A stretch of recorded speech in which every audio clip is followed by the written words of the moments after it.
വഴുതനങ്ങ ഒട്ടും ഇഷ്ടമില്ലാത്ത ഞാൻ മീൻ രുചിയെ വെല്ലുന്ന രുചിയിൽ വഴുതനങ്ങ ഫ്രൈ തയ്യാറാക്കാമെന്നുള്ള ഒരു ഷോർട്ട് വീഡിയോ കണ്ടപ്പോൾ എന്നാൽ പിന്നെ ഒന്ന് പരീക്ഷ നോക്കാമെന്ന് വിചാരിച്ചു.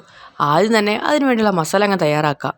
കാശ്മീരി മുളക് പൊടി, മഞ്ഞൾപ്പൊടി, ഗരം മസാല, 1 സ്പൂണ് ഇഞ്ചി വെളുത്തുള്ളി പേസ്റ്റ്, ആവശ്യത്തിനുള്ള ഉപ്പ്, 1 സ്പൂണ് കോൺഫ്ലവറും കുറച്ച് വെള്ളവും കൂടി ഒഴിച്ച് നല്ല പേസ്റ്റ് രൂപത്തിൽ നമുക്കൊന്ന് മിക്സ് ചെയ്തെടുക്കാം. അപ്പോൾ നല്ലപോലെ ഒന്ന് ഇളക്കി യോജിപ്പിച്ച് നല്ല പേസ്റ്റ് രൂപത്തിൽ തന്നെ മസാല തയ്യാറാക്കിയിട്ടുണ്ട്. ഇനി നമുക്ക് വഴുതനങ്ങ കനം കുറച്ചൊന്ന് അരിഞ്ഞെടുക്കാം. ഏത് ടൈപ്പിലുള്ള വഴുതനങ്ങ വേണമെങ്കിലും എടുക്കാവുന്നതാണ്. ഇനി കൈ ഉപയോഗിച്ച് തന്നെ വഴുതനങ്ങയുടെ 2 ഭാഗത്തും നല്ലപോലെ ഒന്ന് മസാല തേച്ച് പിടിപ്പിക്കുക. അങ്ങനെ വഴുതനങ്ങയുടെ 2 സൈഡിലും നല്ല പോലെ തന്നെ മസാല തേച്ച് പിടിപ്പിച്ചിട്ടുണ്ട്. ബാക്കിയുള്ള വഴുതനങ്ങയിൽ ഇതുപോലെ തന്നെ നമുക്ക് മസാല തേച്ച് പിടിപ്പിക്കാം. അതിനുശേഷം ഒരു അരമണിക്കൂർ റെസ്റ്റ് ചെയ്യാനായിട്ട് മാറ്റി വെക്കാം. അപ്പോഴേക്കും വഴുതനങ്ങയ്ക്കകത്തേക്ക് നല്ല പോലെ തന്നെ മസാല എല്ലാം പിടിച്ചിട്ടുണ്ടാവും. അതിനുശേഷം ഒരു പാന് അടുപ്പിലേക്ക് വെക്കാം. വെളിച്ചെണ്ണ ഒഴിച്ചു കൊടുക്കാം. എണ്ണ ചൂടായി വരുന്ന സമയത്ത് നമ്മൾ നേരത്തെ മസാല തേച്ച് മാറ്റി വെച്ചേക്കുന്ന വഴുതനങ്ങ ഓരോന്നായിട്ട് ഇട്ട് കൊടുക്കാം. എൻ്റെ ചെറിയ പാൻ ആയതുകൊണ്ട് 4 വഴുതനങ്ങ മാത്രമേ ഇട്ട് കൊടുക്കുന്നുള്ളൂ.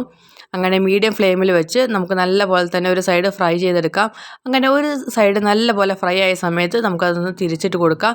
ഈ സമയം ഇതിനകത്തേക്ക് കുറച്ച് കറിവേപ്പിലയും കൂടി നമുക്ക് ഇട്ട് കൊടുക്കാം. അങ്ങനെ തിരിച്ചും മറിച്ചും ഇട്ട് നല്ല പോലെ തന്നെ വഴുതനങ്ങ ഒന്ന് ഫ്രൈ ചെയ്തെടുക്കണം.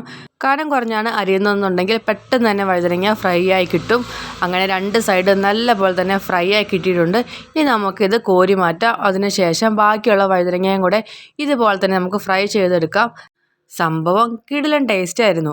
വഴുതനങ്ങ ഇഷ്ടമല്ലാത്ത എനിക്ക് പോലും ഇഷ്ടപ്പെട്ടു. അപ്പോൾ തീർച്ചയായും നിങ്ങൾക്കും ഇഷ്ടപ്പെടും. ഉണ്ടാക്കി നോക്കിയിട്ട് അഭിപ്രായം പറയണേ.